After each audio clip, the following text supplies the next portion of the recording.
இழுத்தார்கள். பயங்கரமான இரத்த காயம் ஏற்பட்டிருந்தது. உடனடியாக எங்களை மருத்துவமனைக்கு அனுப்பி வைத்தார்கள். எல்லா மருத்துவ பரிசோதனைகளும் நடந்து முடிந்தது. பெரிதாக உலகில் எந்த விதமான பாதிப்பும் இருக்கக்கூடாது என்று மாற்றாடினேன். மருத்துவர்கள் என்னை உங்களுக்கு ஏற்பட்டுள்ள காயம் சாதாரணமானதுதான், இதை விரைவில் குணப்படுத்தி விடலாம் என்று கூறிவிட்டார்கள். எங்கள் மூவரின் உயிரையும் காப்பாற்றிய கிறிஸ்து அரசருக்கு கோடான கோடி நன்றிகள். டாக்டர் கிறிஸ்து அரசர் அமைதியரும் அரசர். எண்ணிக்கையோடு இருக்கு வாசகம் அதிகாரம் 6 7 வசனங்கள் 24 முதல் 26 முடிய.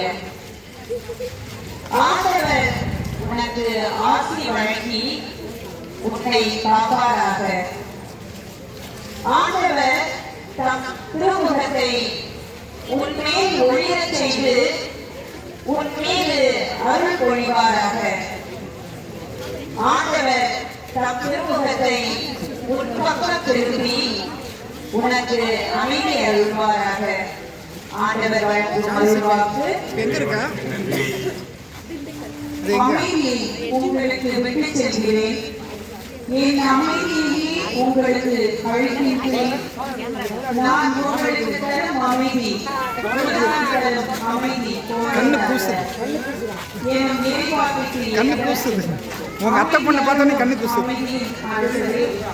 அமைதியற்ற எங்கள் குணங்களே, அமைதியற்ற குடும்பங்களே, அமைதியற்ற சமூகங்களே, அமைதியற்ற நாடுகளை உம்மிடம் ஒப்படைக்கின்றோம்.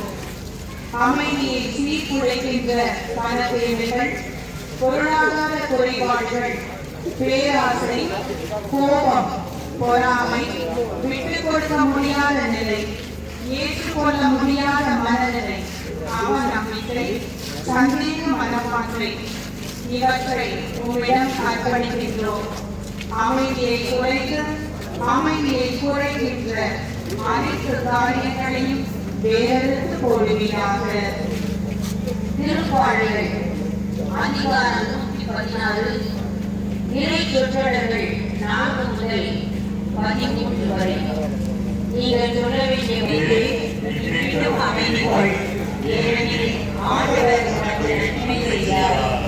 என் உயிரை சாவினின்று விடுவித்தார். என் கண் கலங்காதபடியும் என் கால் இடராதபடியும் செய்தார்.